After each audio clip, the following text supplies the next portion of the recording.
And again, a nice deep breath.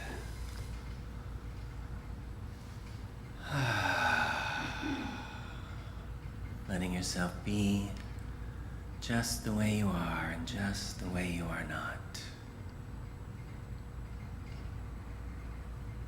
Beginning now to feel your heart filling up with love and praise and gratitude for all the good in your world.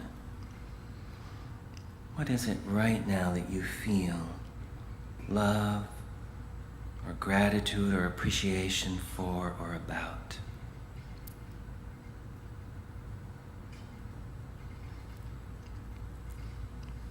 And take a moment to call to mind at least 3 things you can honor and appreciate about yourself. What's wonderful about you?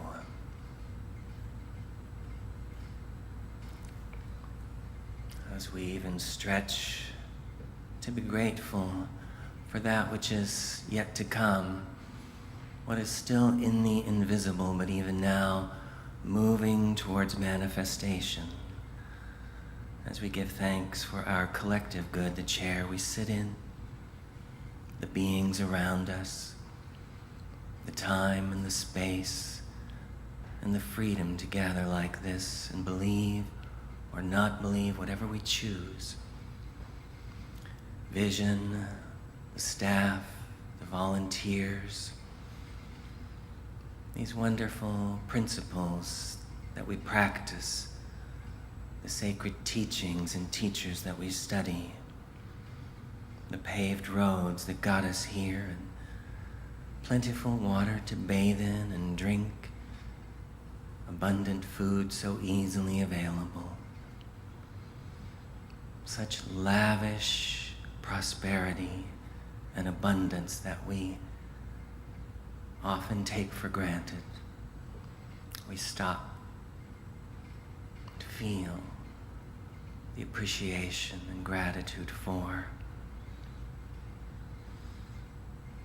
As we now move into our intentions, beginning first with how you want to feel at the end of this session.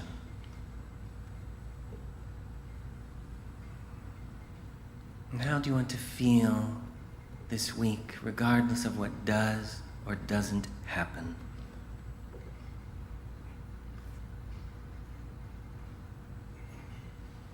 Moving now into our treatment, our time of creation, knowing that we create not by wishing or hoping, not by petitioning a mythical deity in the sky, but through the power of imagination. We contact the divine presence within. We live in the end without knowing how. Imagine now, whether it's a vision, a feeling, an emotion, a smell, a taste, a touch, a symbol, something that says it is done. The feeling you'll have when it is manifested. Be in that state.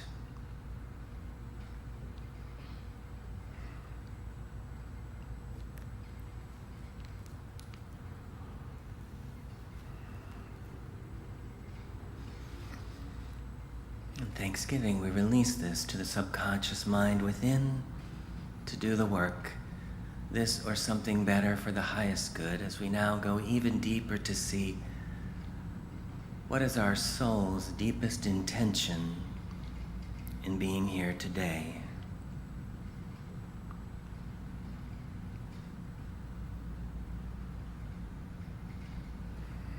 We fold all of these into our group intention, which is, as always, the healing of our minds, our restoration to joy, sanity, and inner peace. We recognize we have been drawn together by the power and in the presence of God within. It is to this presence that we devote our time spent together, as well as our relationships to one another, knowing that this presence will so guide us in our thoughts and feelings and perceptions of all things, that we may go to sleep tonight as happier, more peaceful, and more loving beings. So it is. So be it. Amen. Welcome, beautiful people of San Diego. What's been going on? For the last 2.5 years since I've been gone, anything much happened? No? It's so nice to see people, although I have to tell you that before the pandemic, I had already retired from public speaking, from driving places and going out and doing things, and so I was already ready for that aspect of it. I had already sort of closed that all down, and even the little classroom that I had in my apartment, I closed down, and I was already doing everything either as MP3s or as live streams. So that was not really an adjustment for me. I was already sort of used to that, and I had already really told Vision that I was not coming back, basically, because Patty and John come up to LA every now and then and get me liquored up at lunch, and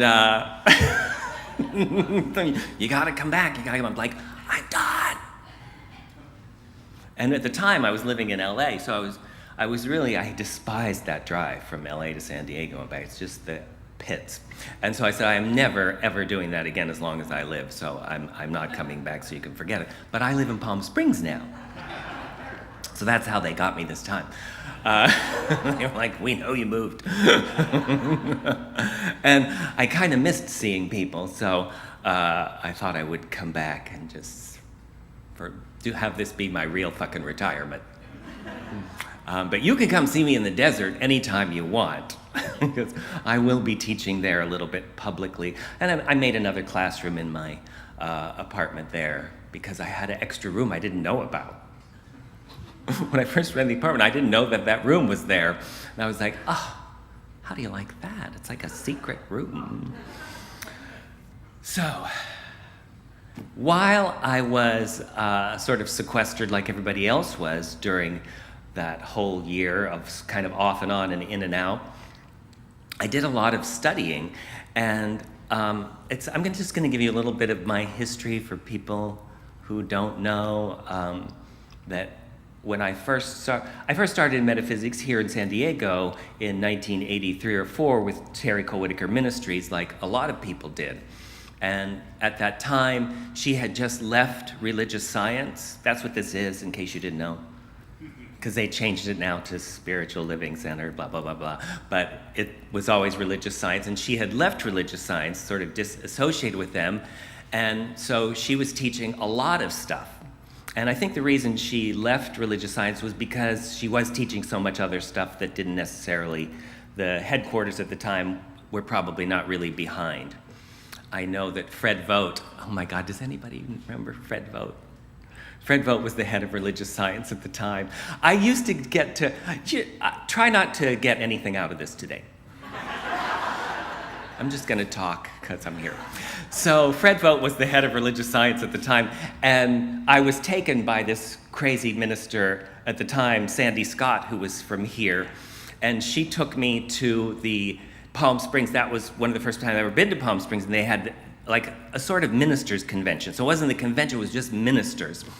And so that was still kind of the old days of religious science. So it was really sort of like these older people.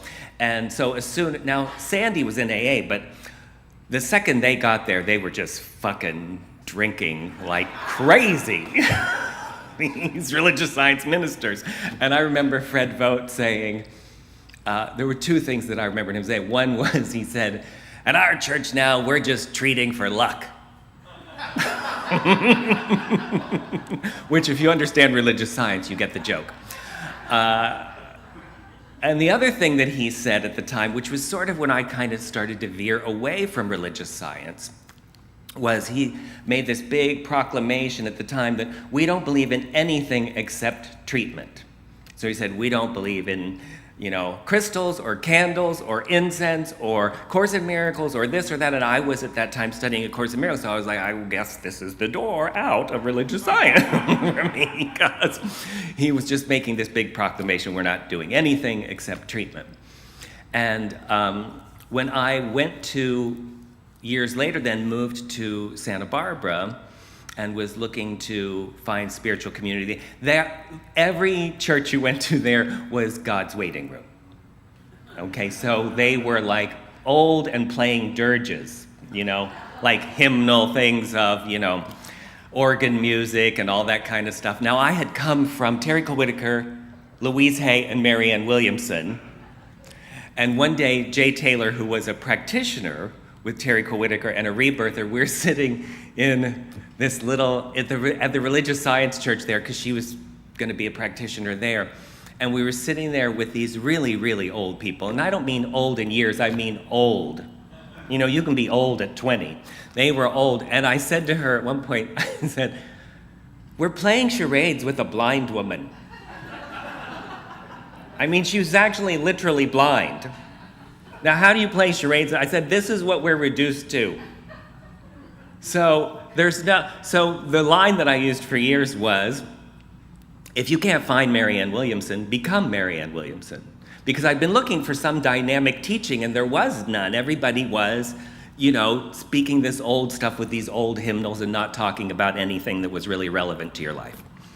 And so the Unity Church there, the only thing they would let me talk about was A Course in Miracles. So I couldn't talk about religious science there, and I couldn't really talk about unity because they wanted unity teachers. And that's how I really started lecturing on A Course in Miracles. But all the time, there were huge sections of A Course in Miracles that I didn't agree with or think were true. But there were parts of it that I loved. So that's what sort of I did for years, and I would just pull out the parts that I liked, which is really still what I do.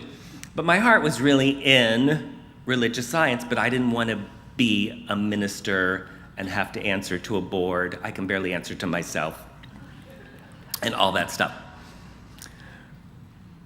But what I did during this time in the pandemic was, because if you know me, I love all the dead authors. If you're alive, I don't want to read your shit. But the dead authors, and I'll tell you why. People say, well, why? Because they had no axe to grind. They were not going to get anything out of it. There was no such thing much really as a metaphysical career. You have to understand, most of these books, just like my book, most of the books these people wrote were self-published. Ernest Holmes had to self-publish his books. These were not big publishers who were making money from spiritual books. So they were not doing it in order to become famous. There's no such thing as that, And so everything they were writing was right straight from their heart, pure principle. They were not trying to please an audience. There was no such thing as a metaphysical audience, really, or any of that stuff. So when you read that stuff, it's pure. They just stick to principle. And all of the sort of spiritual books now that you see on the bestseller list are, I hate to be judgmental, but horseshit. Okay? So while I was in this lockdown studying all these different things, I really went back to a lot of the early sort of religious science teachers. So I started delving into, one of my favorites is Raymond Charles Barker. Now, I had read several of Raymond Charles Barker's books, which I liked, but once I started digging, you can get recordings of Raymond Charles Barker. And Raymond Charles Barker is, I think, even meaner than me. When you hear him speak live, it's so fabulous, because I didn't know that they were allowed to do that back then. But he had a huge church. In fact, Raymond Charles Barker was Louise Hay's minister. That was the New York church that Louise Hay walked into, and she heard, if you change your thinking, you can change your life. So that was Raymond Charles, huge. They met at Alice Tully Hall in Rockefeller Center every Sunday for years and years and years and years and years. So I started listening to all these tapes of Raymond Charles Barker, just talking about pure principle and how it works. And also Dr. Bitzer. So people know Dr. Bitzer, who had the Hollywood Church of Religious Science and taught there for 60 years. Same pulpit for 60 years, Dr. Bitzer in Hollywood. And when you hear these tapes, depends, like if you've ever heard Ernest Holmes' voice, it's that old-timey voice, like, why do people talk? Like, what is that? Weird. It's a slightly sort of Kennedy-ish kind of thing, but not really, but it's a way that people don't really talk.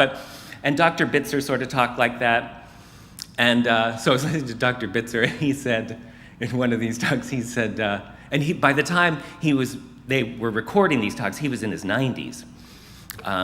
He was still at the pulpit in like his 90s. That's how good he was. And I remember him saying in one of these talks, he says, about principle, he says, "This stuff is so easy, it even works for dumb people."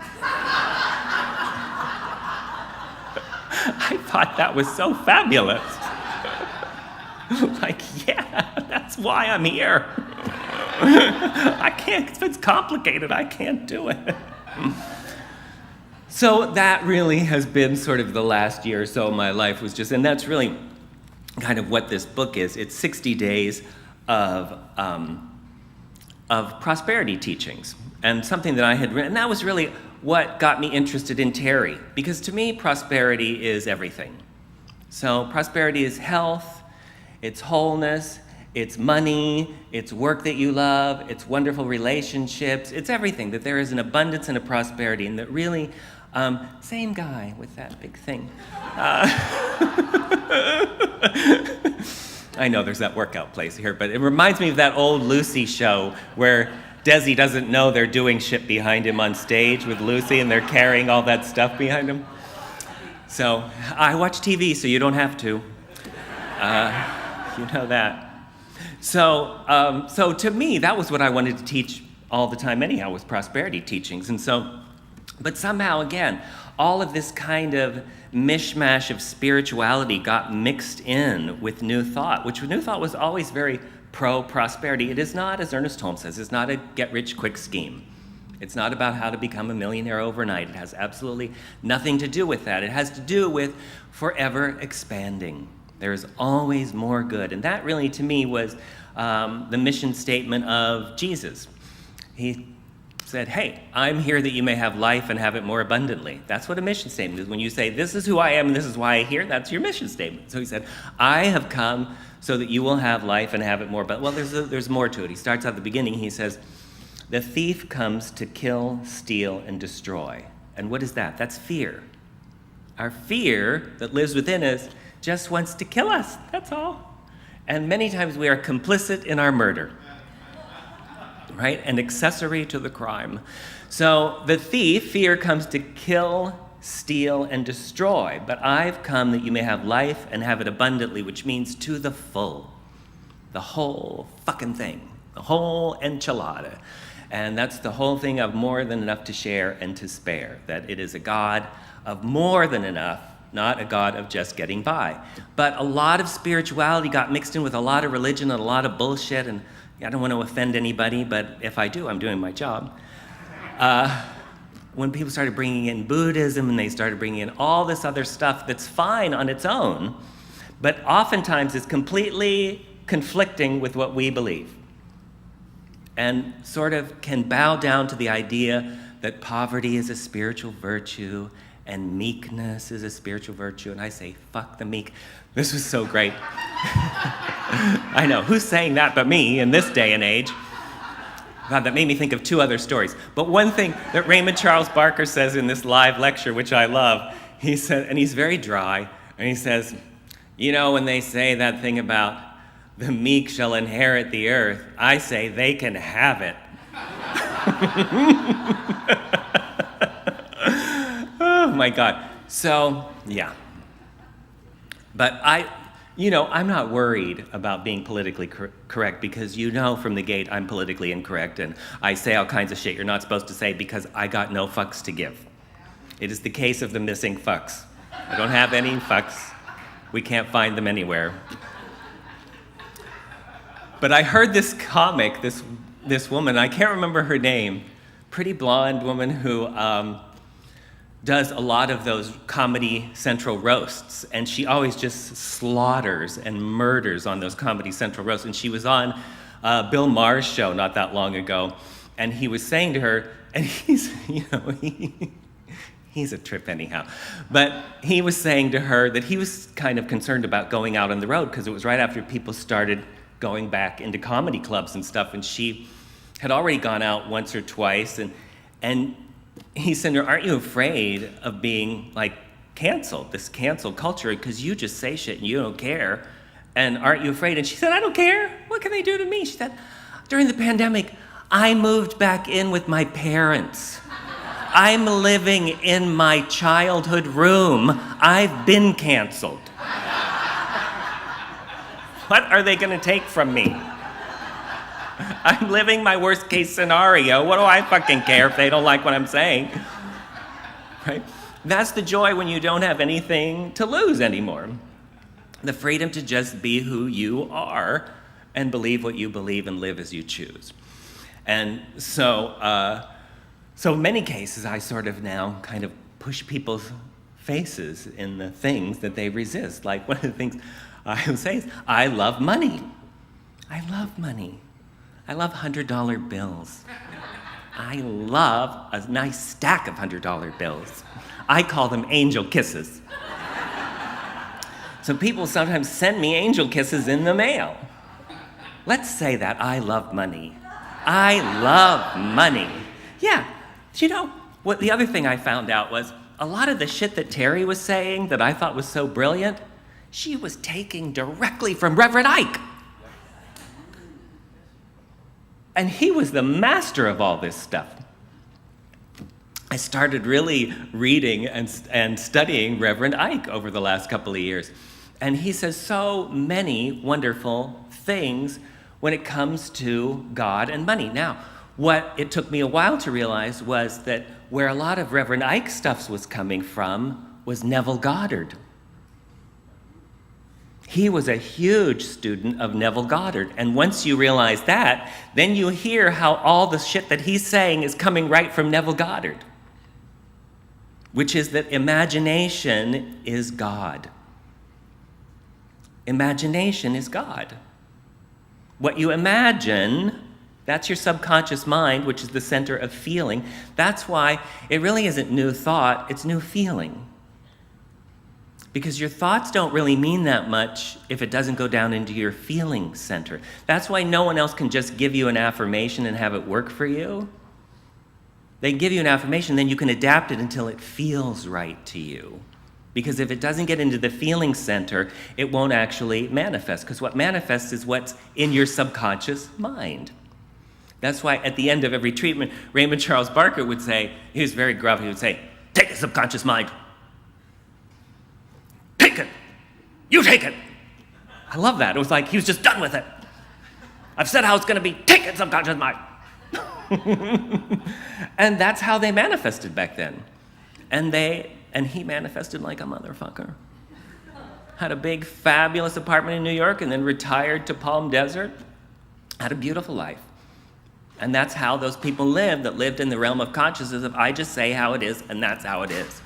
And that's why he wrote that book about decision. See, in spirituality, we have too many fucking wishy-washy people. I don't know. I'm waiting for Spirit to tell me. Spirit doesn't tell you fucking shit. Okay? There's no such thing as a spirit that tells you shit. That's you. The calls are coming from inside the house. There's no one else in there, okay? I spent so many years, and I still say this sometimes now because I forget, that there's this prayer in A Course in Miracles that says, that you say, that you're basically, your prayer is, where would you have me go? What would you have me do? What would you have me say? And to whom? And can I tell you, I never got any word. Waited to tell where to go, what to do, nothing. Watched a lot of TV waiting to hear where to go, what to do, what to say, and to whom. Nothing. Cricket, cricket, cricket. Well, why is that? Because there is no God that pulls puppet strings and has a plan for you. You're in charge. It's all you. It's all you, every bit of it. No such thing as destiny. No such thing as karma. There's just you. And you're either deciding deliberately and consciously, or you're deciding by default. Based on old, it's like, I realized it was like, it'd be like saying that prayer to the GPS in your car. It'd be like, you get in the garage, you turn on the car, and you say to the GPS, Please tell me where to go, what to do, what to say, and how.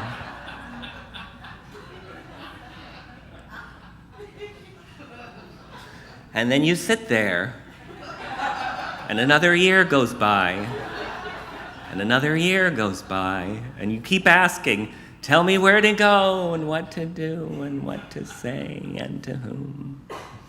And really what the GPS does is it just keeps saying, destination. You're already there, because it's just keeping you wherever the last place you was programmed it to, which is where you are right now.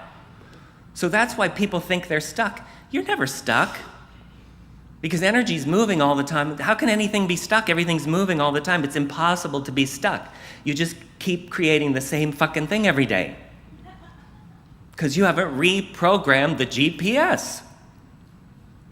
There's no, God, what should I do? Because the universe is saying, Terry used to tell this joke where she said, like, this woman's having this nightmare, and there's this big slimy monster that's following her and chasing her, and it's so horrifying, and it chases her down this blind alley, and she gets backed up against the wall, and it's coming closer, and it stinks, and it's so horrible, and she's filled with terror, and she finally screams, "What are you gonna do to me?" And the monster says, "I don't know, lady, it's your dream."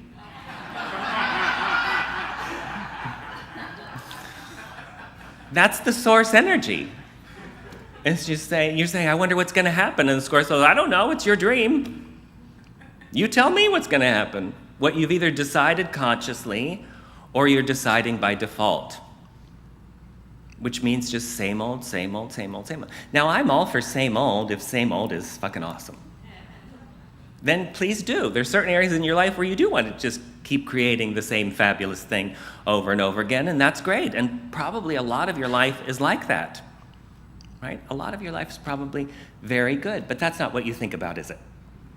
You think about the part that's not so great, that's not quite moving so quickly, that's not exactly the way you want it to be. And you just keep looking at it and programming for the same fucking thing over and over and over again, because you just keep talking about how it is instead of how you would like it to be. Tell the story, that's Neville. Tell the story of how you would like it to be as if it already is. And how is none of your fucking business. Don't worry about it. Just like the GPS will tell you as you go. But get this about the GPS too. The first thing it says is, please proceed to the highlighted route, and then the route guidance will start. It doesn't start until you do something. You have to put your foot on the fucking gas and get out of the garage, and then it starts telling you where to go. And it doesn't tell you the whole way in one sentence. You're gonna turn right and then left, go 4 miles and then go, right? You're on a fucking need-to-know basis. This has been my greatest lesson in life, is that when you really get this, everything is, I'm on a need-to-know basis. I've made the decision of what I want. I've made the decision on where I'm going. But the how and the when and the, I'm on a need-to-know basis. So you're not given too much information too far ahead of time. Why? Because then you'd start fucking shit up.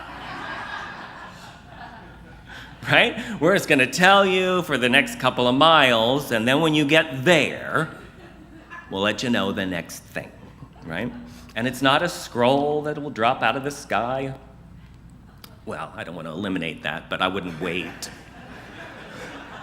It's usually a feeling, right? It's usually just some feeling, not like I feel an intuitional hit.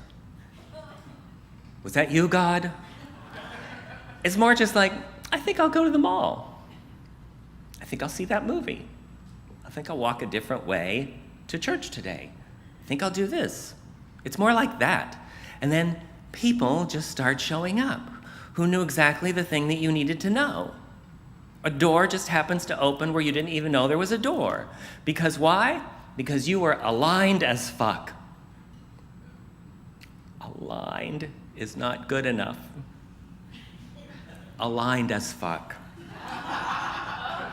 Worthy is not good enough. You're worthy as fuck. Now, I'm doing this series right now, which is You Are Worthy as Fuck. Because what I realized after so many years in New Thought was that so many of these affirmations stay in that airy-fairy spiritual realm that's up here. Oh, all is well, all is well. Things are always working out for me. All is well. Well, shit goes right to hell. But all is well, because it hasn't gotten down into the feeling state. So what I realized is what gets it into the feeling state for me and many people is as fuck. Brings it right down into that root chakra. You can feel it in your sphincter. I am worthy as fuck. Not, I am worthy. I'm good enough. I'm smart enough. And doggone it, people like me. Right? When you get out of that realm into the I am worthy as fuck. I just am. I'm worthy as fuck. I'm happy as fuck. I'm sexy as fuck. I'm rich as fuck. I'm happy as fuck. It just gets right down into that place. Now, you could, if you're a more genteel type person, just say AF. That's how you have to put it in an email or the spam catches it, right? Because you can't use that word in the email. So I wrote, worthy AF, right? But you want to get to that place where all of this is getting into your feeling center more. That it's not just head knowledge. It's not just this spiritual stuff up here of isn't it nice and isn't it sweet and isn't it wonderful, and bring it down into your body of what's it feel like. So that was the whole Neville thing that then Reverend Ike ran with that was about the feeling. You have to be in the feeling state and tell that story. If you're talking about how things are, things will continue to be the way they are because that's what the GPS is reading. Whatever you're talking about, that's what you're getting. Whatever you're, a couple of years ago, I called it the click stream. I still do with my people. So what that means is that, you have that little mouse on your computer. And there are all these algorithms and these things called cookies that are always tracking sort of where you're going, And that's why you have to get all those permissions now. It says, our site uses cookies. Is it okay if we track you and listen to you and watch you have sex? Yeah, in fact, I would love that. I mean, my dream has finally come true to get into porn in a way that's, I don't have to leave my house. But it says, is it okay if we track you? We have cookies and all this stuff. So that that the algorithm is tracking you. It knows what you're interested in so that it can sell you shit, right? So if you happen to click on something, you're going to get more of that. So you click on a purse, and that purse is still showing up weeks later on all these other sites you're on. It's like, how'd they get that fucking purse? Right? Or whatever it is, or stories about, that's how conspiracy theories start. You click on one conspiracy theory, and then they go, we got a nut job. Send them all the shit. I didn't know that was a problem. And again, because New Thought has gotten so mixed up with other shit that all of these, it's like a big thing now that all of these, God bless them, like yoga teachers and people like that are having such problems because all of these airy-fairy spiritual people are QAnon believers because they're all into conspiracies. It all must be true. If it's on the internet, it must be true. They eat babies. You know that, right? All those people. So it's insane, right? So if you ever click on something like that, you just get more of that. That's your click stream. Well, that's how consciousness operates. Everything you give your attention to, it's like you've clicked it with the mouse. So it just starts showing up in your life. And that's why there is no such thing as casual conversation. There is only causal conversation. Every conversation you have is a cause in your life. Every time you vent, you're saying, I want more of this shit. That asshole Bob, and the universe goes, send more Bobs.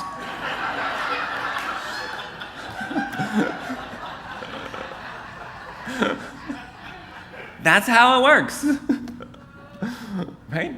Whatever you're interested in. The law of attraction is really the law of interest.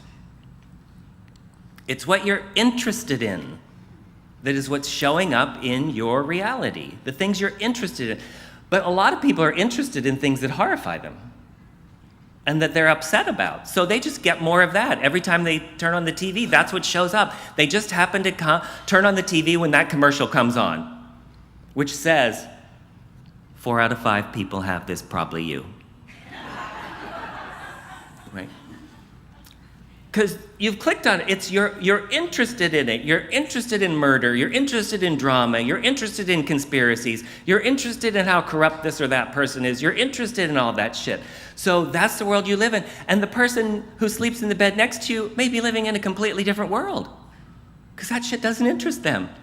So you're over here, the world is ending, the oceans are on fire, this is, and the person next to you is like, Tweety birds and hearts. Right?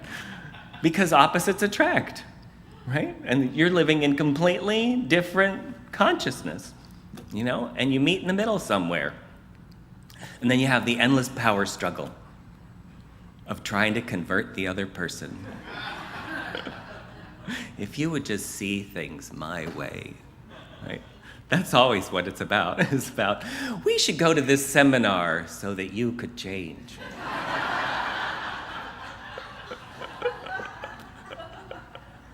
The horror. All right, so let's see if I have a point. Oh, I know, I'm going to say this. So this move that I had to Palm Springs, I guess it's 2 or 3 months now, something like that. But that was a story that I wrote for myself. So I wrote a story that I read every morning. And the story was, and it was as if I was reading to somebody. So it would say, I wake up every morning in my beautiful bed, and I walk into the closet in my beautiful bathroom, and my walk-in bathroom, and my da-da-da-da, my walk-in shower, and da-da-da, I look out at the beautiful view of nature. I was like, because I was living in, now here was the timing of all of this, when all of this happened. Because I didn't know, like none of us knew this shutdown was going to happen. I'd been living in this apartment in West Hollywood for a couple of years, and I would say to people all the time, I'm like a house cat, because I just really am home all the fucking time. I'm like a house cat. I have no social life whatsoever, but I did go out to lunch every single day. I still do. And a lot of times I'd go out to coffee in the morning, but then I'd run right back home, and really my day was over by 1 in the afternoon, right? I start to wake up at 3 or 4 in the morning, and my day's kind of over as far as what I'm going to be doing out in the world by 1 in the afternoon. I'm at home, and that's it. I'm not going to leave again until the next morning. So then I shut down all my public speaking, and I closed the classroom because I had a 1-bedroom apartment, and the bedroom was the classroom, and then the living room was where I had my bed.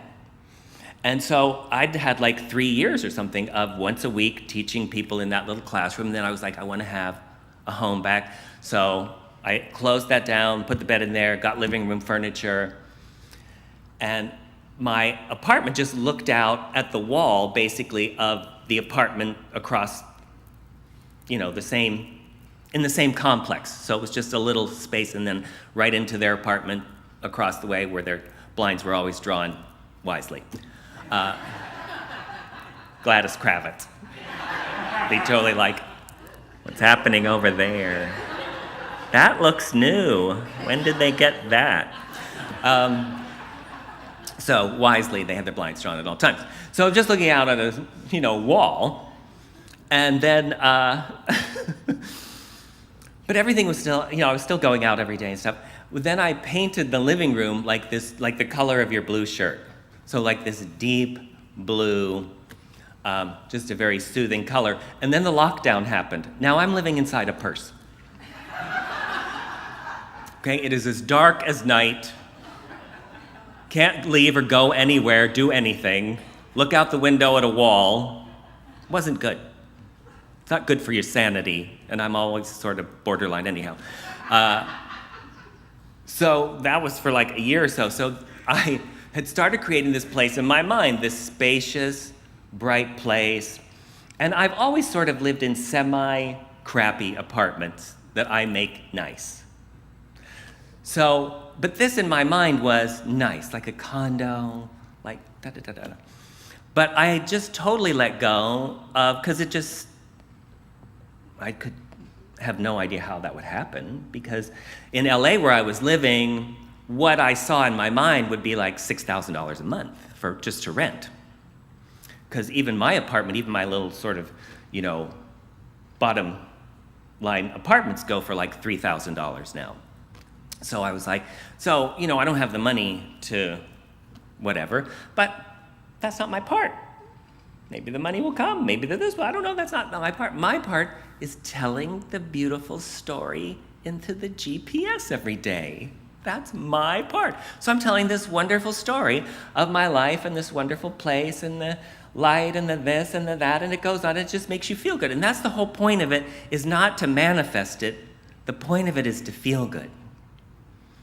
So never tell a story that doesn't feel good. Make the story feel good. Too many times people do treatments that don't feel good to them. Because they're doing a real serious treatment. My shirt should indicate there's nothing serious happening here. Right? This is not how a serious person dresses. On Sundays, my live streams, I wear the most fabulous caftans, women's caftans, from Trina Turk, the fabulous store that's just right down the street from me. Because I call them my shaman robes. That tells you there's nothing serious happening here. My jewels should tell you that I moved to the desert to take up where Liberace left off.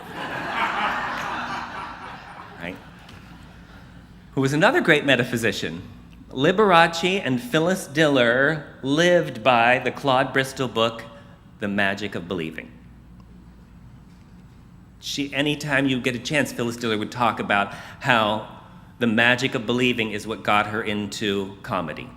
That she was a housewife with 6 kids who was living in Chicago or something and had no background in show business, and that book gave her the courage to start doing, I don't even think she started in stand-up, I think she was improvising or acting or something like that, but that was, because it's such an old book that it has a chapter that basically says, this stuff even works for women. Sort of like that, It's like old-timey stuff. And so there was a whole chapter about powerful women who created their own lives, and she really used that book, and Liberace too. Both of them, Liberace in his act in Vegas, that was a book they sold in the gift store with all of his merch and stuff, was that book. So I was telling myself this story every day. And then when I really got to the point where I was like, I don't want to live here anymore in this apartment, I want to find something, and I started to think about moving to the desert, because I was really just like, I just want a slower life. Just want to slow down, which, if you see how I live, you'd wonder how that would be possible. How could it be possible that you would slow down past that? But what I meant was what's happening around me. Is it's so hard to do anything or go anywhere. And that was why I was really a house cat, is because I wouldn't do anything. I didn't want to go to the movies because I didn't want to have to fucking park and drive through the traffic and do all the nightmare that you have to do in LA to even just fucking go to a movie. So I wanted to go somewhere where it was simple to do shit. And in Palm Springs, there's not even a parking meter in all of Palm Springs. Like, everything is just fucking easy there if you can handle 118 degrees. It's really easy. So I had started thinking about, and I had told myself when I left Palm Springs, like 5 or 6 years ago, I said, I will move back when I'm 60. And I had turned 60 last July. And so I was like, well, maybe I'm ready to go. And so I'm ready to go, God, take me. So I thought, maybe I'm ready to go. So I started looking, and what had happened during the time that I was gone is it's a completely different town than the last time I lived there. Palm Springs has completely transformed itself. And there's all this new housing, but it's also where everybody fucking moved to during the pandemic. Because when people found out that they could work from home, they were like, why are we paying all this rent in Los Angeles and San Francisco and all these places? So everything was just full up. So, because I used to just rent a place in Palm Springs like that. Like, I would just go, I'm going to move to Palm Springs, and 2 hours later, I'd have a Palm Springs apartment. And it wasn't working, and it wasn't working, and it wasn't working, and it wasn't working. I was looking, and what I realized was I had started to try to make shit happen. Write this down, students. Do not make shit happen. That is not what New Thought is. Sometimes people think it's how I use my mind to make shit happen. We are not here to make shit happen. Why would you want to make shit happen? Don't make shit happen. We allow things to happen based on our decisions. I've decided this. Now, I'm going to allow it to happen. I'm going to receive it. Why? Because I'm worthy as fuck. Because of course it's going to happen, because I decided.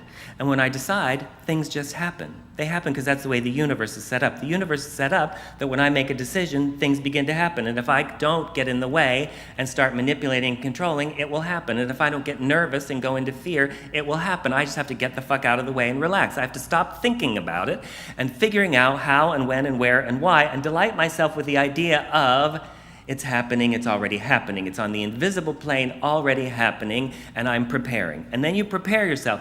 Fucking prepare yourself. Prepare yourself. Get ready. Are you prepared? Go home today and fucking prepare. Whatever it is that you've decided you want, go home and get fucking ready for it. If you find out that you're going to have a baby, you don't wait until you go into labor to say, let's put in a nursery. All right? You know you're having a baby, you make a nursery. You have, a bassinet, and you have a shower, and you do all of these things to get ready because you know something is on the way. So you prepare. You don't know. Now it's different with a baby because you know in about 9 months. But with our manifestations, we don't really necessarily know exactly how long. But be ready at all times. Just be ready at all times. Just be ready at all times. Go home, buy a wedding dress, if you want to get married, so that you're just ready that as soon as anybody looks at you cross-eyed, you're ready to go, okay? So you prepare yourself. So I had already spent months letting go of stuff. So donating stuff, downsizing stuff, getting rid of stuff for months ahead of time before it ever got to the point of I actually have a place or even know yet what I'm doing. I was already in preparatory stage because it's coming. I know it's coming, so get ready for it. What's worse than somebody who waits till the last fucking minute? Do you hate that? If you don't hate that, it's because it's you. Okay? Those are your only two options.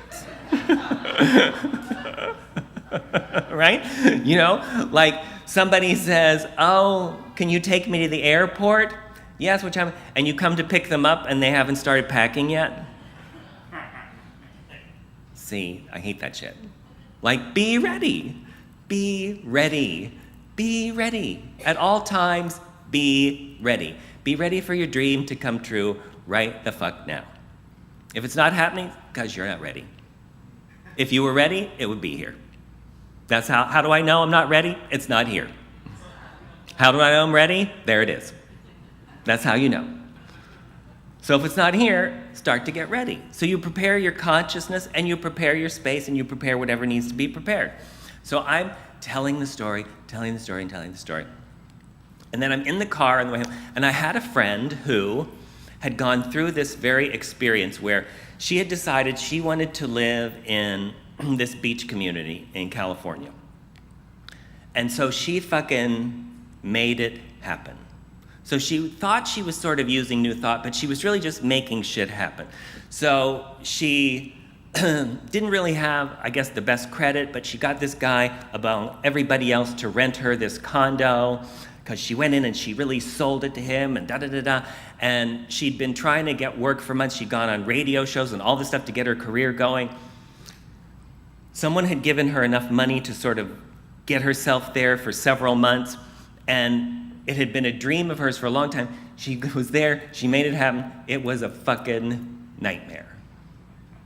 Nothing worked. She couldn't get any work at all. She ended up having to move out of the place and break the lease before the lease was up, and she ended up having to move in with her grown daughter, and it was just an extremely humbling experience for her of, this is not about making shit happen. And so as I was driving I had decided to go to Palm Springs just overnight to stay at one of the gay resorts, because that's my day of vacation, is to just go hang out and watch naked people. Just where are the naked men? I just want to see the naked men. Just to soothe my soul. I've been in lockdown for a year. I just want to see lots of naked men walking around wearing nothing but a face mask. It's very bizarre. It's a very strange experience, but it's like, made it different. So I was on my way to the desert to just spend one night, because it was going to be the first night I'd not spent, during this whole, over 2 years or whatever. And I was supposed to go see this apartment, but it's sort of been running hot and cold. It is available, now there's not one available, now there is one available. Like, they'd be available for like 20 fucking minutes, and somebody would grab them up. And so I was on, and I called my friend that had this experience. I said, I was doing what you did. I was starting to make this happen. It was getting stressful, and I was going to take something that wasn't really right anyhow, but now I was going to compete with other people for a place that was mediocre. Have you ever done that? Competing for something you don't even want? I have to have it, so they don't get it. This thing which I do not want. So I said, I'm done. I'm going to go and see this place, and if it's available and it feels right, and then I'm going to do it. But if it's not, then I'm done until the fall. So this was like in April. I said, I'm going to just take the summer off, and I'll start looking at places again in the fall sometime later, because there's no door opening. And see, this is what you get, is stop bashing your fucking head against locked doors. When you want things that don't want you, you're off track. Okay, that's not your best. Marianne Williamson used to say, if the train doesn't stop at your station, it's not your train. Stop hurling yourself at moving trains. Right? You've lined up, you've said what you want, it's going to show up. Your train will stop at your station, right? So your door will open. You won't have to compete for it. So I said to her, if I can't see this place, it doesn't matter, because I'm just going for fun anyhow, to look at naked guys. I'm just going to have fun and not worry about it. So I said, well, what I'm going to do is stop off at lunch at this place that I love, and then I'll go check into the resort, and if the place I can look at, we'll see what happens after that. So I'm there having lunch, and there's a guy who's co-owner of this restaurant who I knew from LA, who'd lived in LA for years. And he had opened this restaurant like the last time I lived there. So the restaurant's been open for like 5 years or so. And it's a great big beautiful space right in the main drag. It's called 849. A lot of reality shows that shoot there and stuff. It's just sort of a glamorous, fun party sort of place. So I'm sitting there, and I've had my second glass of wine. So I'm totally now, I've let go and relaxed, and fuck this shit. I'm just gonna enjoy my life now, and I know that I will move at exactly when the right door opens, and I'm prepared and ready. And then I thought, as I was leaving, because I don't do shit like this. This is not my nature to do anything like this at all. But as I was leaving, I said to John, I'm going to be moving back to town at some point, so if you happen to know, I know you know everybody in town, if you happen to know of any place that's available, I'm looking. And he said, there's an apartment right there. It's part of the complex that the guy who owns this place. Now, I had thought those places were condos, and when they were built, that was my fucking dream, was to live there. But they were condos, and I wasn't going to buy a condo, and they were these beautiful, like, big loft apartments. And he said, my landlord just called me this morning and told me that blah, blah, blah, blah, blah. Well, then it started off this whole process of calling the landlord, and it was, because I just want you to know this is how this shit works. It's not just like bing, bang, boom. It's when it happens, now you have to deal with yourself. Because the whole process was so easy, I could not accept it. I was in worry and fear through most of the process because it was so fucking easy. Because I called the guy and he was like, now I've rented apartments for 1,000,000 years. And mostly, it's true, mostly I have rented lately, like apartments that are owned by big companies, so they have like a rental company and they have all these rules and regulations and blah, blah, blah.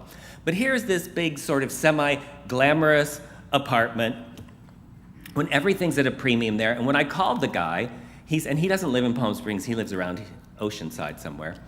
He said, well, somebody who used to live there just called me and wants the apartment, but he said, but I got your message first, so I'll just make him wait for another place that's available. And, well, then it was hard to sort of I couldn't really get anything out of him. Like he was so, you know how you people are down here in this county of San Diego. You know how you people are. You're all like, yeah, it's all cool. It's all like, that's not business. Like he was just like, just so relaxed about the whole thing. And I'm used to like, we're gonna come see the apartment and you're gonna get and you're gonna have a lease and we're gonna do a credit check and we're gonna blah, blah, blah. And none of that was happening. And I kept sort of trying to, and he said, well, the guy's not gonna be out until, he didn't have any fucking idea really what was going on there for the most part. He didn't live there and he was saying stuff that he didn't really know. And so he's like, oh, the guy's gonna be out this date and then he was gonna be out this date and so I was like, well, can I at least fill out an application or can I do this? Wait till I have, ownership of it again. Okay, well, so I'm just like waiting in limbo, not knowing, I don't know if I should give notice at the apartment I'm in because I don't know if I'm because I haven't even seen it yet. I've seen pictures of it, but now that I've looked at it, I see that what you're making look like one apartment is several different apartments, and I don't even know if you're aware of that. I could tell he's not really super hyper invested in the whole business aspect of this, okay? And so, it ended up turning out, I had to basically force him to accept an application from me. And then he said, even when he took the application, he said, well, don't put your social security number on it yet because I'm not gonna do a credit check on you until later when He's never done a credit check on me to this fucking day. He's never laid eyes on me. We have never met. It was so like I ended up driving there and seeing it sort of randomly because painters were in there and all the shit. That's when I found out it had this other room. Like the way he even described it on the website was not, it was like, that was not, I didn't know there was this whole other fucking room, plus a loft, plus a master bedroom, plus, like it had all this other stuff. I was like this is my story that I read to myself every fucking morning, and it's $450 less than I'm paying now. Right? And so, it took, that process went on for maybe 4 weeks or something, of me just going at the last minute he's gonna go, ha ha, we were just fucking with you.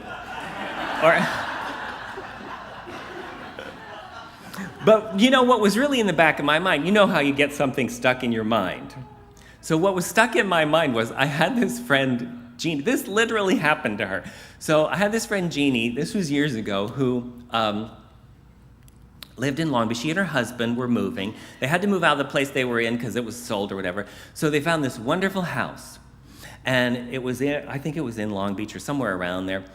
And at the time, I was faux finishing. When I would move in somewhere, I'd faux finish the walls, and she liked it. She said, "Would you come faux finish?" So I came and faux finished the, and she had decorated the whole house and all this stuff. And then they found out 2 months into living, maybe it wasn't even that long, might have been 6 weeks into moving in there, that the guy who rented it to her didn't own the place or anything. He had just put an ad in the paper, happened to have keys to the place, and so they were illegally living in this house. They were illegally living in this house that, of course, then the owners threw them the fuck out of. So I was thinking, then I was like, maybe this guy is like that guy. He doesn't even own this place. Nobody seems to know anything about him. Anyhow, I can't get any information. Maybe he's just dicking around with, because it was so easy. There was nothing to do. I kept saying, do you want me to do this? No. Should I do this? No, later. You do that later. Which to him means never, It's like, I know from years of lecturing, in fact, when people say, I'm really going to try to come, that means I'm not going to be there. Okay, I will not be there. I am not coming, not on your life. So, those things that people say where you go, like, what? But it was just that easy. And that's what I mean, is when it starts to happen, then you have to deal with yourself. Because this is what Ernest Holmes talks about, the mental equivalency.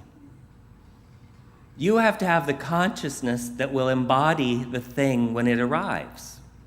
So stuff will come up then. Just, like it's supposed to. It's supposed to come up so that you can see, oh, that's just a limiting belief. That's all. It's not a blockage. It's not a wall. Right? It's not your crucifixion. Oh my God, this again.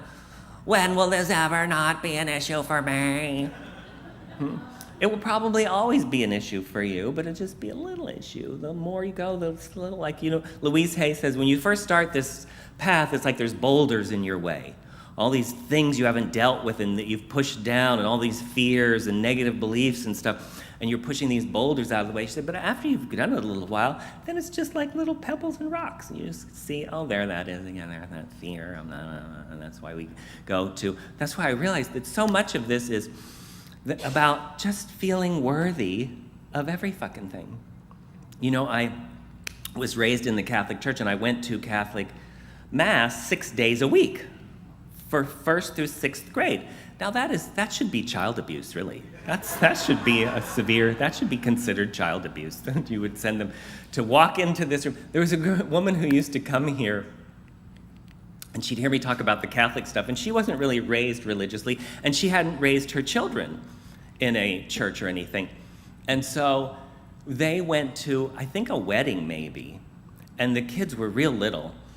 And so they went to this Catholic wedding, and when they walked in, there's Jesus on the cross, like this huge thing. And they were like, Mommy, what's that?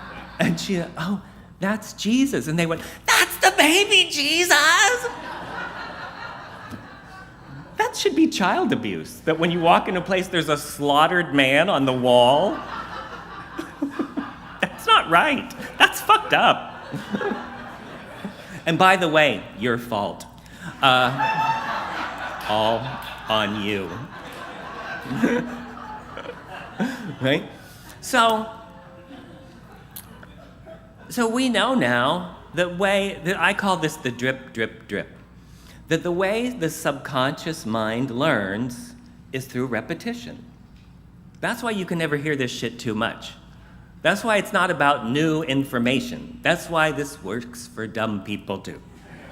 It's just the repetition of it, and the more it's repeated, the more it gets into your subconscious mind, as it's repeated over and over and over again, and particularly if you add feeling to it, it gets into the subconscious mind. So if you're standing up, as I was as a little boy, looking at a big bloody man who supposedly died because you were born bad, and he has a vengeful, hateful father who loves blood sacrifice. Charming so far, right? And this is all in you. And you're standing there, and all the feeling that's behind all of that, and the guilt, and this, and then you're saying an affirmation over and over again. Oh God, I am heartily sorry for having offended thee, and I detest all my sins. Oh my God, I am not worthy to receive you, but only say the word, and I shall be healed. And then you have to beat your breast to, welcome to the cult. What does that do to you on a completely cellular level? I'm a worthless piece of shit. I'm so horrible that God hates me and all of us, but said, I'd feel better if Jesus died and let you fuckers off the hook. Okay? But what I need is endless worship and sacrifice for eternity. Okay? So now go out and have a happy life. So it's going in at a cellular level. I'm a horrible, vile thing. I'm not worthy of anything. I'm not worthy of anything. But just by the mercy, because that's a big Catholic thing, mercy. Mercy, mercy, mercy. But just by God's mercy, I will be allowed to have a little crust of bread, right? No meat on Friday. Like all of these weird fucking things. So I realized that to undo all of that, this is the fabulous thing that Ernest Holmes says. He's like, you just neutralize the thought with an opposing thought. It's a chemical reaction. That's why this is science. It's a chemical, vibrational reaction. Words are vibration. There is a chemical reaction when you bring in an opposing thought. When you take a limiting thought and replace it with a limitless thought, there's a chemical reaction that takes place. That's how you neutralize the old belief. And it goes drip, drip, drip into the subconscious mind. So I made up, and I have our people do this at all my meetings now, where I made up the Mystic's Creed. Now, I did this months before I ended up getting this apartment, and I know this is what enabled me to get the apartment. Without this, I would not have changed in my consciousness enough to get that apartment.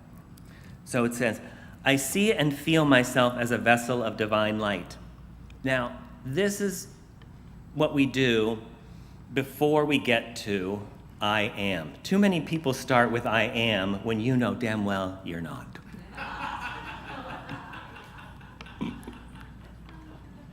Let's just get real. I am abundant, blah, blah, blah, blah, blah. Who's that? Bankruptcy court. Right? So you don't say I am until you really actually feel and know you are. So you start out with I see and feel.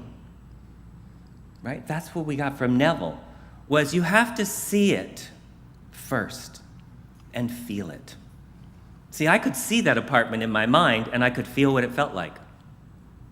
So you start with I see and feel. You don't start with I am worthy when you feel like you're unworthy because you've been saying for how many years, I'm not worthy.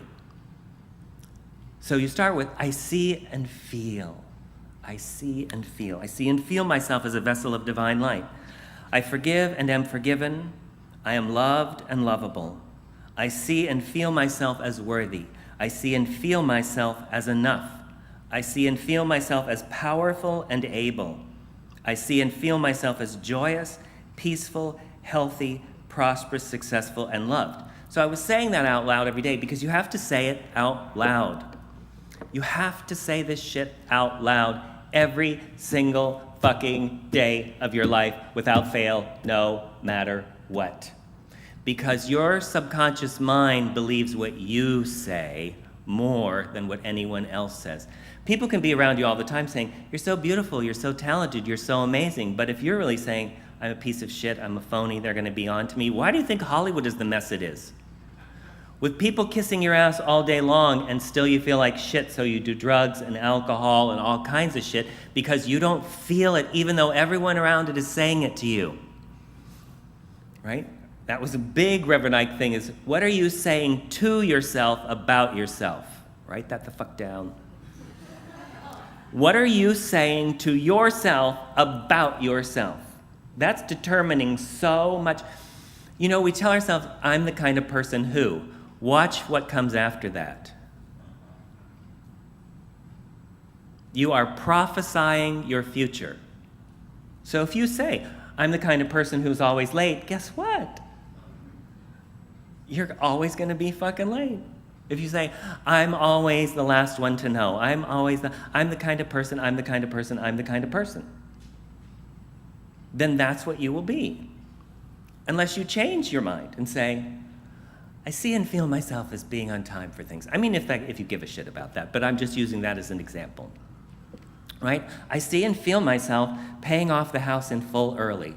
I see and feel myself at my ideal weight. I see and feel myself having a wonderful report from the doctor. I see and feel myself moving into my dream home. I see and feel myself in a wonderful relationship.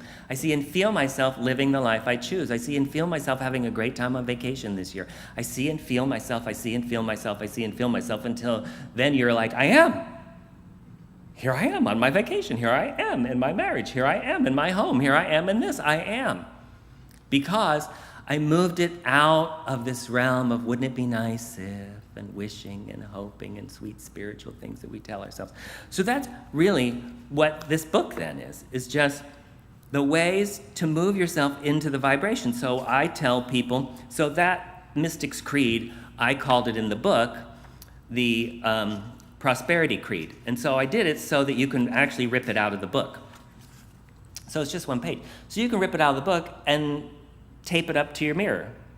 Because it's great if you say them in the mirror.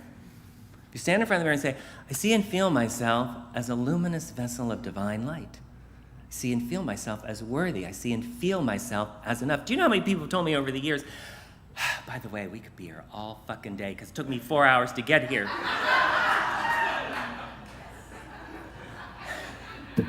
Do you know how people told me over the years that when I do that thing at the beginning of the prayer where I say, okay, now call to mind at least 3 things that you can honor and appreciate about yourself. How many people who were new to all this would go into apoplexy? Like, what? Huh? Something wonderful about, 3 wonderful things about me. Well, we're not supposed to, that's not humble, and that's not this, and you're not supposed to say nice things about yourself, and you're not supposed to, I don't know, I guess I'm sort of I don't smell bad. Right? I mean, it was a process for some people to get to the place where they could just rattle off, I have a great sense of humor, I love to read, I'm always whatever. I'm just all about the on time thing. I almost said I'm on time. But I want you to know, I was here at 10 fucking o'clock, okay? But just by the hair of my chinny chin.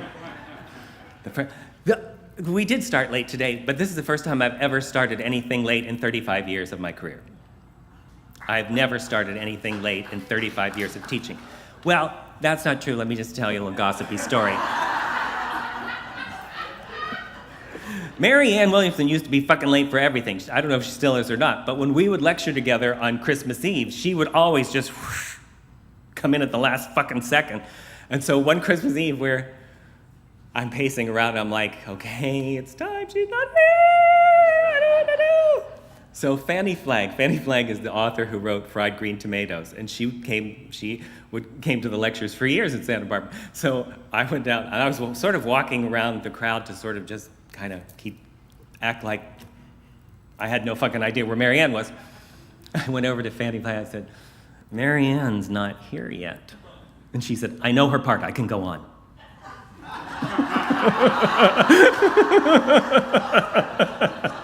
Now that is a professional actress. Okay. So we might have started like 5 minutes late that time, but that's the only other time that I have ever started anything late. But it starts with the vision. You have to be able to see yourself differently and start to feel yourself differently. It doesn't happen by wishing and hoping. And that's why, and calling this A Course in Prosperity is, I don't even call A Course in Miracles anymore, because there's no such thing as miracles. There's just science. Everything that we call a miracle is following a very specific cause and effect. It's just that most causes are inner causes. So what we call miracles are not miraculous at all. I can see why it was called A Course in Miracles, because it's really about relationships. And knowing Helen Schuckman, who was the scribe of the Course in Miracles, it would take a fucking miracle for her to forgive or get along with anyone. So that would be sort of like, it was a miracle, we got along. Because that's really what it's about. A Course in Miracles is not about demonstrations of physical things. It will say right in A Course in Miracles, it's about forgiving somebody. Because to her, that would be a fucking miracle. Like, how in the fuck am I supposed to get over myself? That would take a miracle, right? But, let's not be that person. Let's be someone who it is impossible to offend, and we let shit go just like as soon as it happens. That we don't need a fucking miracle in order to let something go. This is how you let something go. Many of you who've been with me for a while know this. So someone walks up to you at the high school reunion and says, you really got fat. I can't believe it. You were just such a little bit of a thing, and you have really let yourself go. Wow. And you say, the end, I lived happily ever after, and walk away. Why? Because that's the end of that story. Do you know how many times you could end a story where it actually ended, but you carried it around for 30 more years? Do you know what that bitch said to me at the high school reunion 12 years ago? Well, you could have ended it right there because you just say, the end, and I lived happily ever after. Because the incident is over. It's finished. Don't invite that person to lunch. You just happily walk away, right? Then forgiveness is not such a big deal. Yes, there are things where forgiveness is a very huge deal, but that's not where most of us get into trouble with that stuff. So let's not need a fucking miracle. But what to me the Course really is a course in inner peace. It's published by the Foundation for Inner Peace, so it's really about peace. How do you have inner peace? And it's a great template for that. Lots of wonderful tools in it on how to have inner peace regardless of what is happening in your life, how to shift your consciousness to have joy and peace in your life. So I no longer really focus on anything except the inner peace parts of the Course. Just how do I have more joy in my life? How do I have more happiness? How do I have more peace? And a lot of it has to do with just let shit go as it comes up and get right back onto. That's the wonderful thing. Abraham talks about contrast. Abraham Hicks, when you know what you don't want, you know what you do want. So as soon as the person at the high school reunion says that thing to you, you know you don't want that. That's the oh, didn't want that. Guess I wasn't clear in my consciousness. What I do want is to feel happy and loved and appreciated and seen. Then you go look in the mirror and see yourself. You say, I am worthy as fuck. See and feel myself as worthy as fuck and enough as fuck and sexy as fuck at any weight. That's one of my affirmations. I'm sexy as fuck at any age. I'm sexy as fuck at any weight. I'm sexy as fuck at any amount of sagging, wrinkling, pinching, pushing, all of it. Sexy as fuck. I'm motherfucking sexy as motherfuck. Those affirmations get in when you say those, okay? When you say, I love you, Jacob. I really love you. Not so powerful for me in particular. But if I look in the mirror and go, you sexy motherfucker, it hits you somewhere, right? So what I say about the book is, each one starts and ends with an affirmation. What I say is, say it out loud 7 times. Catherine Ponder, great prosperity teacher, is famous for saying, and she was supposedly, what I love about Catherine Ponder is, you just don't know if she's making this shit up. Because she always says, it's sort of like that show, Ancient Aliens. Did you ever watch that? I fucking love that show. That crazy shit. Because they have these things they say, these vague things. Their main thing is ancient alien theorists. Well, who the fuck is that? What is that? They say it like it's a doctorate or something.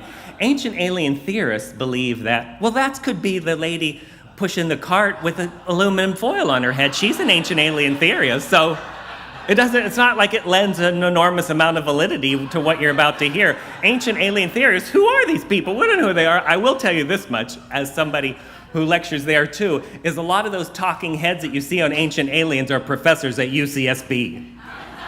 That tells you a lot about Santa Barbara, where I started my career. So it's kind of vague. It's like, well, we don't know who these people, okay. And there's one guy on Ancient Alien who always says the same thing. This is his line for fucking, I guess they all sort of say it, but this is the one they say all the time, is everything starts with, you have to wonder. And then he'll just say some ridiculous thing. You have to wonder, was it aliens? You have to wonder. Was it reptilians? You have to wonder. Well, you don't have to wonder that. In fact, most people have never wondered what you're just about to say, that you have to wonder. But Catherine Ponder is like that because she will say, some experts say, who are these people? What does that mean? Right? And always, her stories are like, a woman said, who are these people? We don't know who these people are. So I start the book with letters that actually have people's names. And they're real, honest-to-God people of their fruitage. I call it fruitage because, this movement was started as far as church organization by Mary Baker Eddy. So it was really from Science and Health with Key to the Scriptures. And in the back was a section called Fruitage, which were all testimonials for people who had been healed using Christian Science. So it would say, my tumor disappeared, my da-da-da-da. So I put the fruitage at the beginning of the book, which are letters that people have sent me, emails and things, about people who have turned their lives around using spiritual principle. So that starts the book. But then there's 60 days, and it starts and ends with an affirmation. And you can use either the starting, I called them money magic mantras, because I like M words. I don't know why, I just do. So I call them money magic mantras. And you say it 7 times, and if you're really committed, you write it 7 times. Because it gets into your subconscious mind differently. If you just read something, it's not the same. So that was one of the things that Catherine Ponder always said. She said, some experts say that for every 15 minutes of reading, you should do 5 minutes of verbal affirmations. And I know no one in this room is fucking doing that. And that could be a big reason why, after 30 years, you're wondering why this shit isn't working better. Because you're just reading it, and your bookshelves are filled with stuff that you go, there's a lot of wisdom there. As you turn on the evening news and cower in fear or raise your fists in rage. But you need to say the things that are in the book, right? And so my advice is you write them out 7 times, you say them out loud 7 times, because you want to get used to ranting in a new way. I know you're all familiar with ranting. I want you to start to get used to ranting in a new way, in a positive way, where you say, money comes and money comes and money comes, and it comes and it just comes so easily and it comes so frequently, and money is one of the easiest things. And everywhere I look, oh my God, there's more money. People love to give me money. People live to give me lots of money. People pay me up front most of the time. Sometimes people chase me down the street saying, wait, I want to give you money. And I say, more money? What is with all this money? Stop with all the fucking money. I'm sick of all that money that's coming in. Because the more you resist money, the more you're going to get money. Because it doesn't matter if you're for something or against something, as long as you're focusing on it. So when you start to rant about, why does everyone want to have sex with me? Everywhere I go, everyone wants to have sex with me. I can't. Men, what is it with them? It doesn't matter. It doesn't matter their race, their age, their occupation. It doesn't matter if they're in or out of a relationship. They're everywhere, always wanting to have sex with me. Leave me alone, men.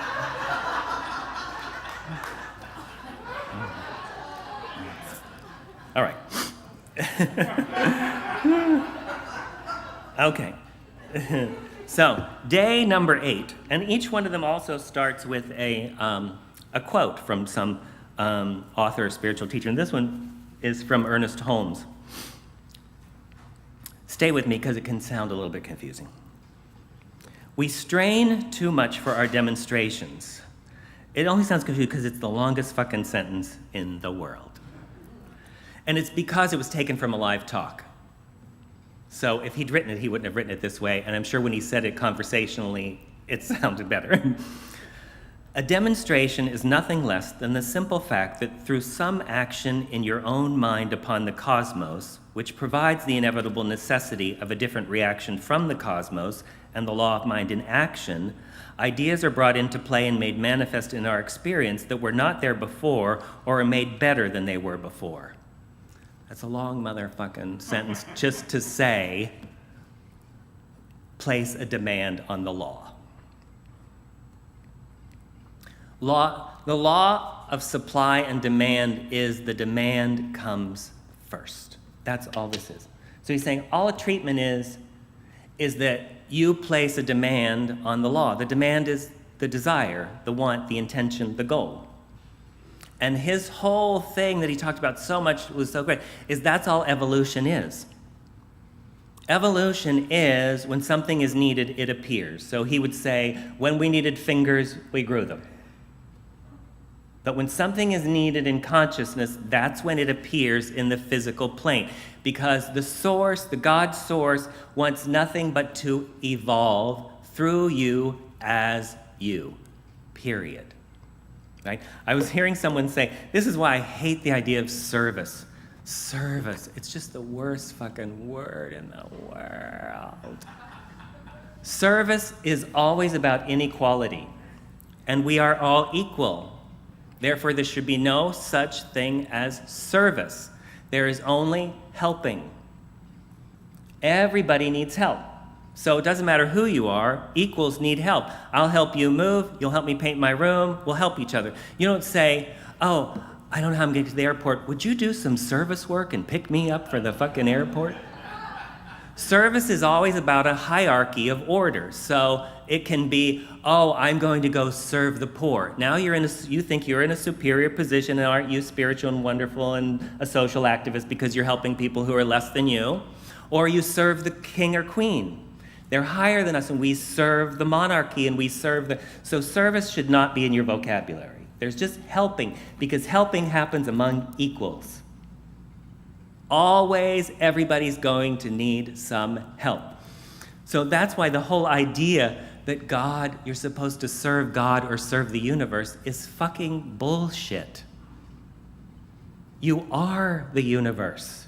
You're here to just evolve, enjoy, and expansion, not to serve anything. Can you imagine if someone said to you about your family, why did you have children? Well, we needed servants. Clearly, the reason you have children is to create servants and worship. So my children serve and worship me because I need that, right? So the idea that we have to serve and worship God is an insane, fucked up human idea. It has nothing to do with reality. We don't have to serve or worship God.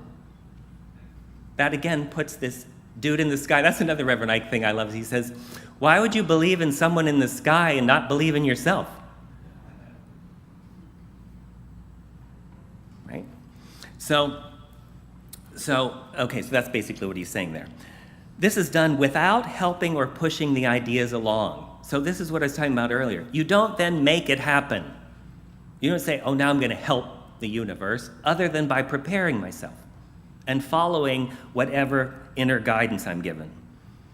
This is the only way a demonstration is made, and is the only way we can know that we've made one. So then this is another part of the angel series. So this was stuff that I would write down on the blog every day that I would just receive from my inner guidance.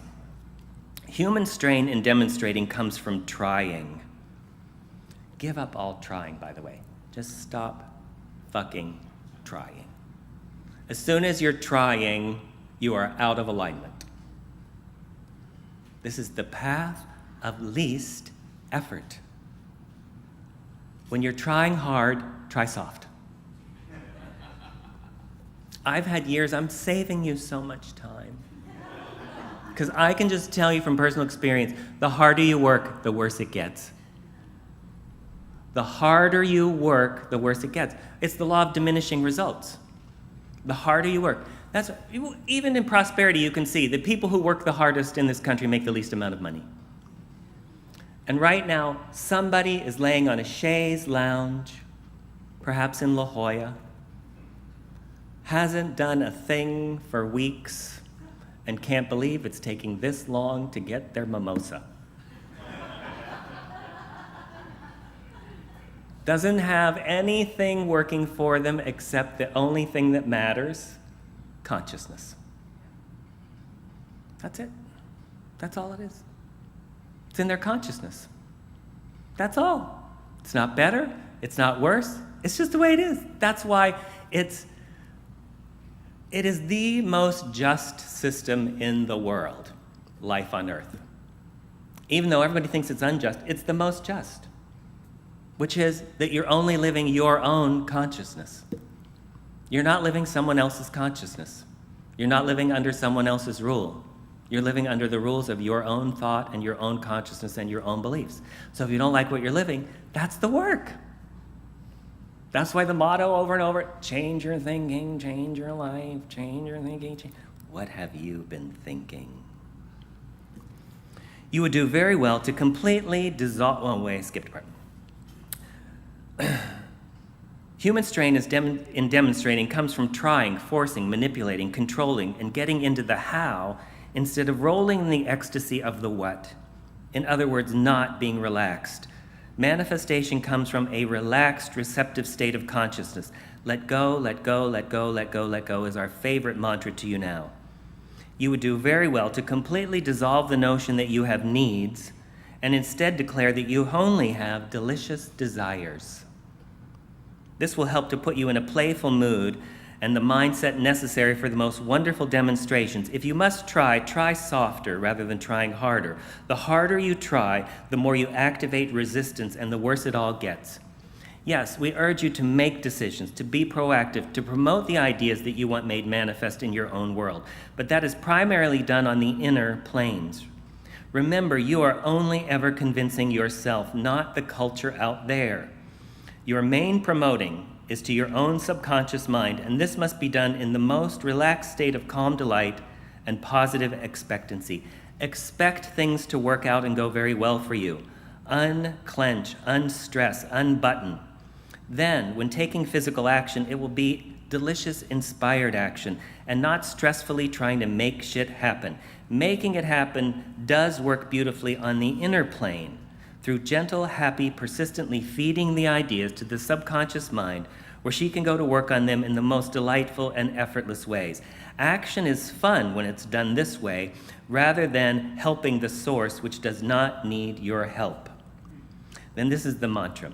I relax, tune in, and then only take action if it is inspired from within. Inspired action is fun for me, and I have no attachment to how it all magically gets worked out. I love taking inspired action. I'm actually gonna close now. And like less than 2 hours, that's pretty good for me. I have in my car, and you can get this on Amazon if you want to. And I don't know, just Google. I don't know how you figure it, because I don't know what it's called. But anyhow, it's like a bumper sticker. So it's like about that long. And you sit it inside, your dashboard. Just lay it there. And it's written backwards. It's black with white letters, and it's written backwards so that it reflects onto the windshield. So that when you're driving, you can see in the windshield, it reflects and it reads right. And it says, things are always magically working out for me. This was huge today. 4 hours in the car for what should have been, because it was just bumper-to-bumper traffic. I moved 10 miles in an hour. It was just gridlocked for hours. Thousands of cars, okay? It was a fucking nightmare. This is when usually an aneurysm bursts in my head, right? But I'm looking up going, things are always magically working out. So I texted John, I said, might be late, hold a parking space. Because I knew you used to fucking hold a parking space for Rita. Rita Kahn always had a parking space. I cannot come in here and not miss Rita Kahn. But Rita Kahn always had a parking space. So John, hold me a parking space because I might be late, because I had Waze and I had my thing. And Waze was like, you get there at 9:53. It's like, fuck me. Things are always magically working out for me. And then, she kept changing. Then she'd be like, 9:40. No. 9:55. No. This much traffic. 8 minutes up ahead of da-da-da. But things are always magically working out for me. But I was thinking, I'm never making this drive again because I'm never leaving Palm Springs again as long as I live. You can come see me in Palm Springs. I'm never leaving Palm Springs as long. If I really have an itch to go somewhere, I will drive to the other end of the valley and check into a hotel for the night. My body cannot take these hours in the car anymore. Although I did have the brief thought as I was driving here of this is when it would be good to have one of those self-driving cars. When you're just sort of sitting there and inching forward where your leg hurts so bad from it's on the brake the whole time. You're sitting there and I was like, this would be great if I just let the car do this. I could just be okay. Anyhow, I was winding down with something, made me think of something else. Rita Kahn, thank you for paying attention. So Rita Kahn, so my new life in Palm Springs is my new story. So I started this story, and that's how I got this apartment. The apartment is the story that I read every day. So I'm continually making up new stories because you're always moving forward. So I have new stories about what I want to be doing just in every area of my life. And so one of the things was that Rita Kahn, the way I sort of met Rita Kahn was, and actually how I ended up in Palm Springs was because of Rita Kahn. You know, Rita Kahn was a fucking mover and a shaker, okay? And I don't know if any of you who knew Rita Kahn, you knew that she taught dance in the Catskills. And there's pictures of her when she passed, of her like being her and her partner, you know, she's very svelte and fit and teaching dance, and you know, because it was the Jewish, when they go in the summer to the Catskills and all of that. So when I first came to the church, Rita Kahn just fell in love with me, and I fell in love with her, and you know, she just, and once she heard me speak, she set me up to speak at this group in Palm Desert. Which, now see, I'm in love with Palm Springs, but I have to be honest, I'm sort of in love with Palm Springs of Dean Martin days. So it's not even really the one that's there now, but it's the one that's in my mind that I exist in. And this was still the tail end of that. So if any of you knew Tom Costa, I'm telling all these stories that two people like probably know, but Tom Costa was the minister of the Palm Desert Church of Religious Science. And he really founded it, and he was this adorable little gay guy who, you know, always wore like the pastel blazer and was very Palm Desert-y and was good friends with Raymond Charles Barker, who retired to Palm Desert. And he had this very successful religious science church in Palm Desert. They own their own building. It's a beautiful building, still there, still going strong. And but at the time, I was still lecturing a lot on A Course in Miracles, and this was still that old guard of people. So the Palm Desert Church wanted me to come, but Tom Costa wouldn't let anyone speak on the platform about A Course in Miracles. Well, this worked out better anyhow, because they couldn't have me in the church like I was unclean. You know, it's like, we can't have him come here, the great unwashed. So what they did was the women's group had me come speak, and I make it sound like it was in 1920. It was like 2001 or something like that, or 2000. It was somewhere around there. But it was still when people who had money were dressing. So, and particularly at Tom Cott, because Tom wore a suit every fucking Sunday. He, like I said, the pastel and the tie and the whole fucking thing. And people looked fucking nice. Not that you don't look nice, but seriously.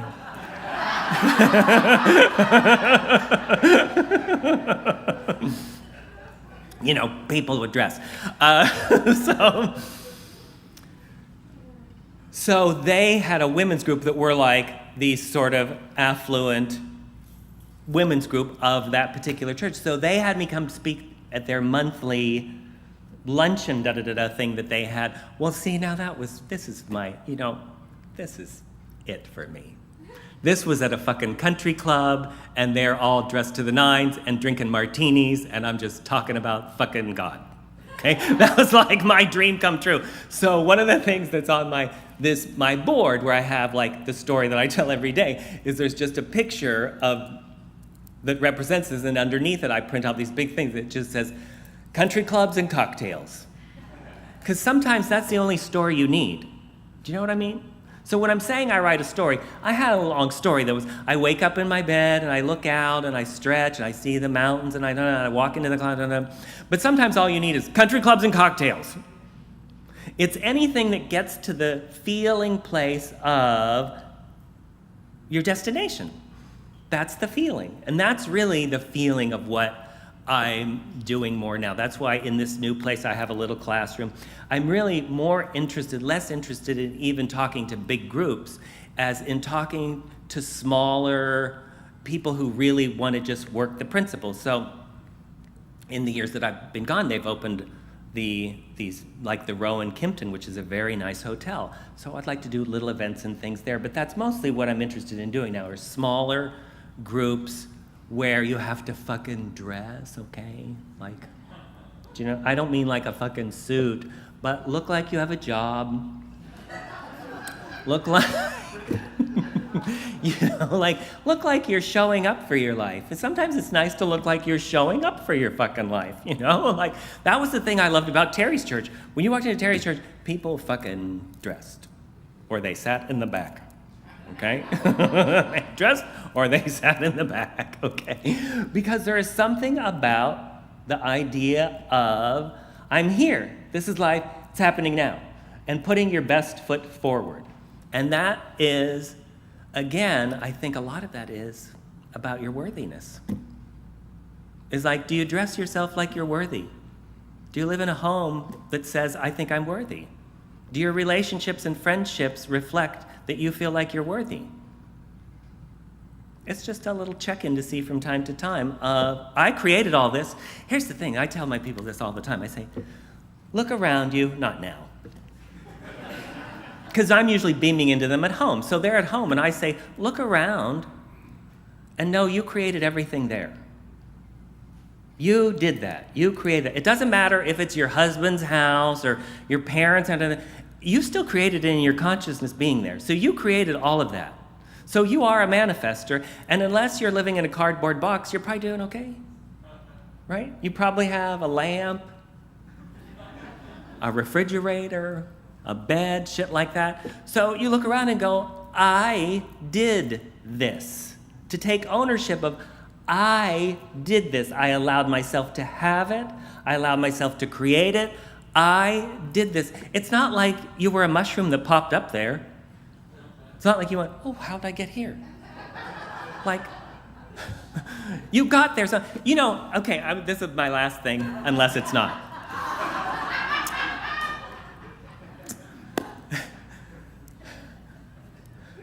Here to me is the manifestation of all manifestations. This is just my, not, you know, like everybody has a different idea. But when I was lecturing regularly in Santa Barbara, I would go up on Saturdays, like I came here on Saturdays, and I'd have this whole thing that I do everywhere. So I would go to the Starbucks in Montecito there and do my prayer work and my writing, my journal, my blah, blah, blah, blah, have my coffee.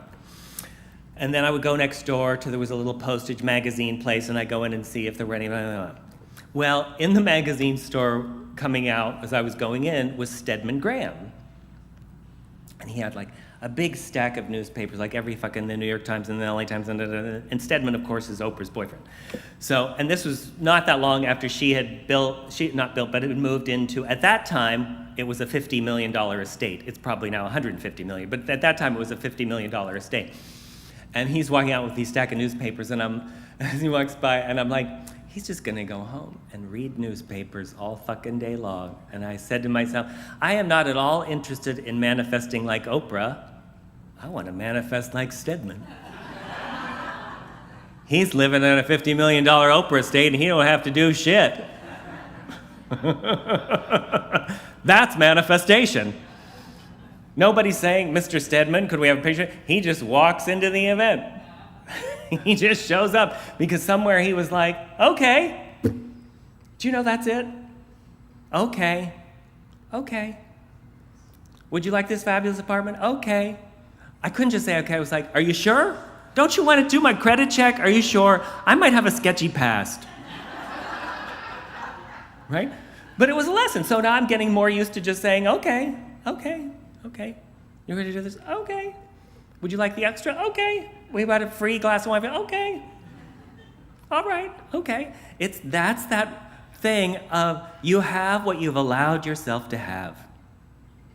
You have what you've allowed yourself to have. That's the worthiness. So we're going to say, I am worthy as fuck.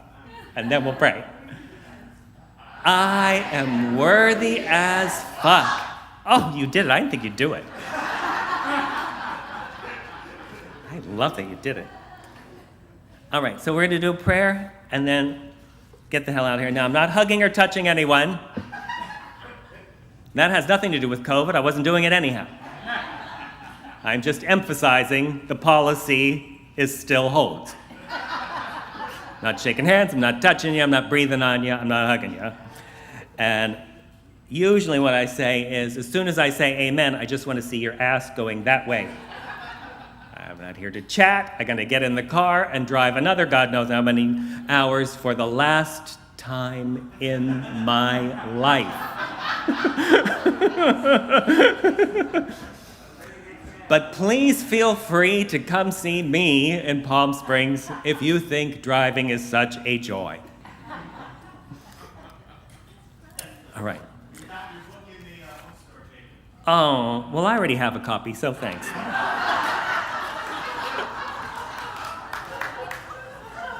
Oh, you mean for them? Okay, yes, they have copies of my book in the bookstore. And they're available at Amazon.com. And all of my books are also available on Kindle. So they're all in paperback and on Kindle. And I just went through and changed all the Kindle prices. So the Kindle price for almost all my books are just $2.99. I know, what a fucking deal.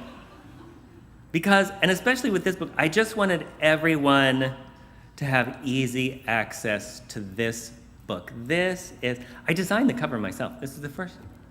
I had such shitty book covers for years because the company would always do it. But now I can make my own book covers. So it feels nice too.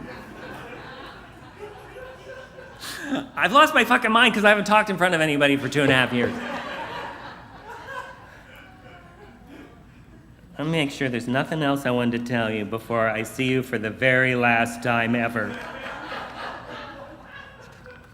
No, you know I have no idea if I'll be back or not. If I get a self-driving car, it's a possibility, but until then it is not a possibility. There's no way I'm driving myself here.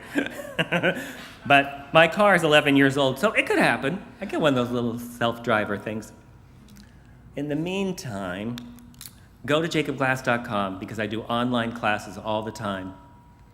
It's different now probably than when some of you were doing it because so distracting to see people because I'm a people watcher and I want to know where's she going. Is she with us? What is that? Because I used to, we did tapes, then we did CDs, then we mailed out links to MP3s. So I don't mail out links to things anymore for people who used to get those things. And I don't really do one-offs anymore either. So everything is done like on a private video channel where it's all there. So I do these 12-week master classes that are 12 weeks. There's usually 2 classes a week. And so you don't have to wait. You just get a link that's the thing. And then you have access to all of them, basically, as they're done. I do a live stream Sunday mornings, and then I do a week class that's not live, but there. But it's just very simple, and those are $300 for the 12-week classes. And other than that, I'm just watching TV and trying to stay cool. I'm coming outside in September, sometime in September. Other than that, I'm mostly just... See, I have like a big window like that in my living room that looks right out onto Palm Canyon Drive.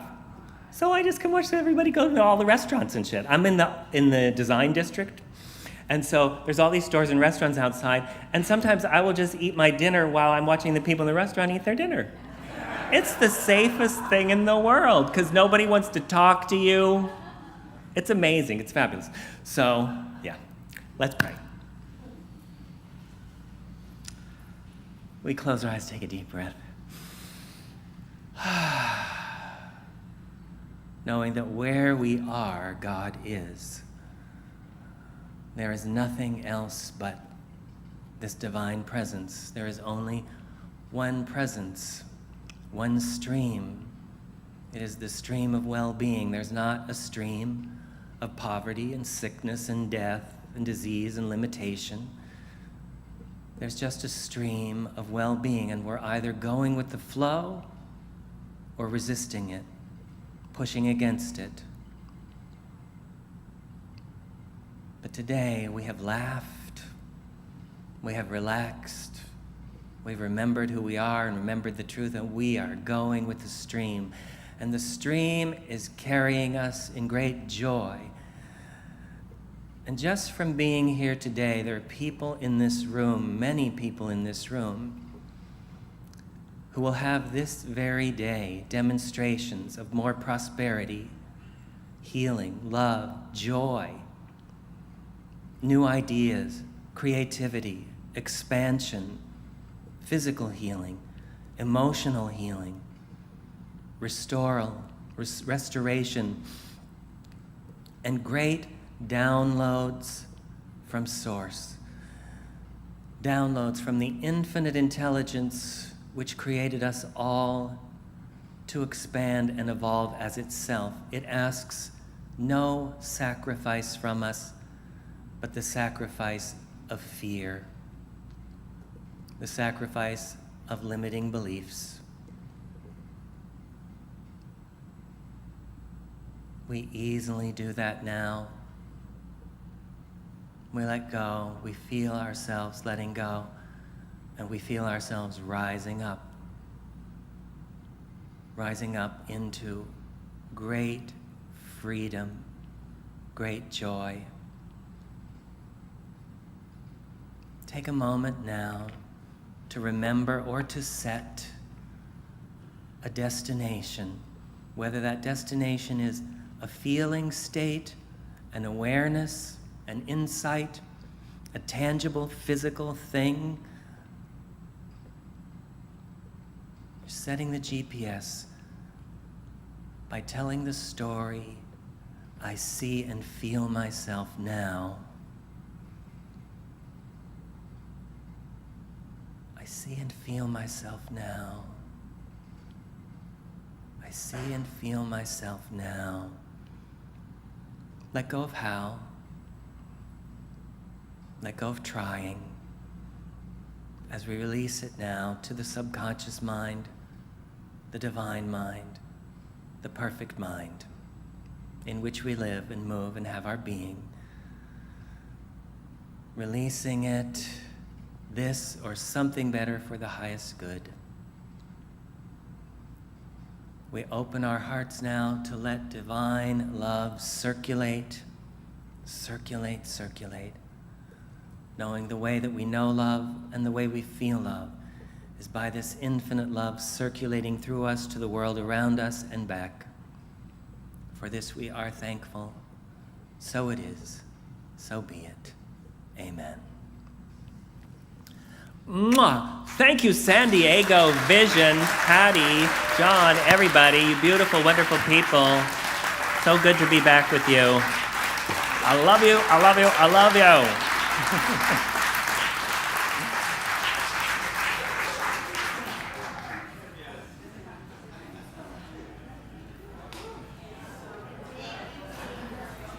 You're welcome.